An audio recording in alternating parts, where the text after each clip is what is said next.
पंजाब के मुख्यमंत्री चरणजीत सिंह चन्नी द्वारा रोड शो के दौरान बिहार और यूपी के लोगों के संबंध में दिए गए विवादित बयान पर बिहार में सियासत गर्म हो चुकी है और इस मुद्दे को ही बिहार एनडीए के नेता लगातार प्रतिक्रिया दे रहे हैं। और इसी क्रम में ही बीजेपी के युवा मोर्चा के राष्ट्रीय उपाध्यक्ष मनीष कुमार ने भी गुरुवार को पंजाब के मुख्यमंत्री चन्नी के खिलाफ राजधानी के कदमकुआ थाने में लिखित आवेदन दिया है और मामला दर्ज करने का अनुरोध जो है वो भी किया है। आपको बताते चले कि मनीष कुमार ने मांग की है कि मुख्यमंत्री चन्नी पर ही कानूनी कार्रवाई की जाए और पुलिस उनको गिरफ्तार करे।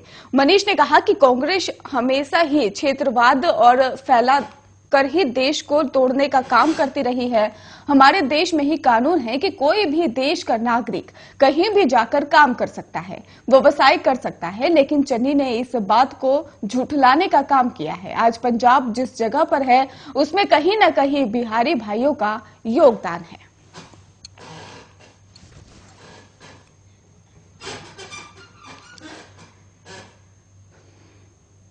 पंजाब विधानसभा चुनाव के दौरान आम आदमी पार्टी के पूर्व सांसद धर्मवीर गांधी ने अरविंद केजरीवाल को निशाने पर लिया है। धर्मवीर गांधी ने अरविंद केजरीवाल पर पंजाब को बांटने के आरोप लगाए हैं। धर्मवीर गांधी ने चुनाव आयोग के अरविंद केजरीवाल के बयानों पर एक्शन लेने की मांग भी की है। आपको बताते चले कि धर्मवीर गांधी ने ही अरविंद केजरीवाल के 2 दिन पहले के एक बयान का जिक्र किया है और इस बयान में ही अरविंद केजरीवाल ने कहा था कि लुधियाना में एक हिंदू बिजनेसमैन उनमें मिलना आया है और कहा कि पंजाब में ही हिंदुओं को असुरक्षित महसूस होता है। और धर्मवीर गांधी ने कहा कि अरविंद केजरीवाल झूठी कहानी बना रहे हैं। यहां धर्म के आधार पर लोगों को बांटने की कोशिश हो रही है। 1980 के दशक में भी हिंदुओं और सिखों का रिश्ता बहुत ही ज्यादा अच्छा था।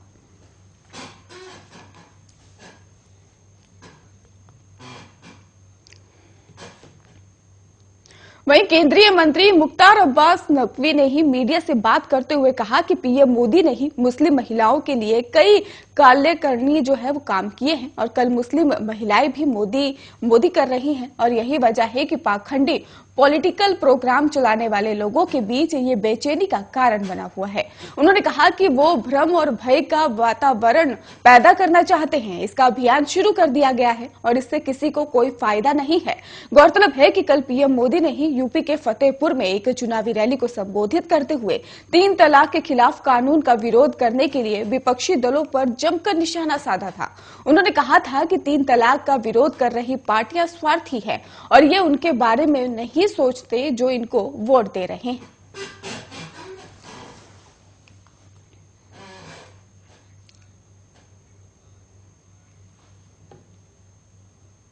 वहीं समाजवादी पार्टी के अध्यक्ष अखिलेश यादव ने शुक्रवार को उत्तर प्रदेश के जालौन में ही माधवगढ़ विधानसभा सीट पर चुनावी रैली को संबोधित किया और यहां पर 20 फरवरी को विधानसभा चुनाव के लिए वोटिंग होगी और प्रचार का शोर आज थम जाएगा। आपको बताते चले कि इस दौरान मुख्यमंत्री योगी आदित्यनाथ की सरकार पर भी निशाना साधा और लोगों को बताया कि राज्य में सपा की सरकार तो वो क्या क्या कदम उठाएगी।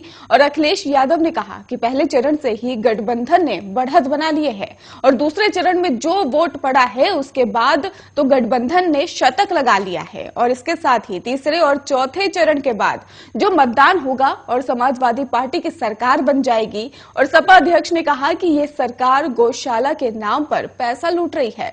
यूपी को बचाना आपका काम है। सांड की टक्कर से लोगों की जान जा रही है। अखिलेश यादव ने कहा कि कोरोना के समय पर ही ये लोग ना दवा दे पाए और ना अस्पताल दे पाए, ना ऑक्सीजन दे पाए। अगर समय पर लोगों को ऑक्सीजन दी जाती तो कितने लोगों को जान बच सकती थी। और इसके साथ ही अखिलेश यादव ने कहा कि हमें तीसरे चौथे चरण के बाद पीछे नहीं मुड़ना है और जब तक 7वें चरण में चुनाव जाएगा आप पता कर लेना बीजेपी के भूतों का जो भूत है वो नाचेगा और इसलिए इन झूठों से ही बचाओ हमें। अखिलेश ने आगे ये भी कहा कि जिनके पास परिवार नहीं है वो परिवार वालों का दुख नहीं समझ सकते।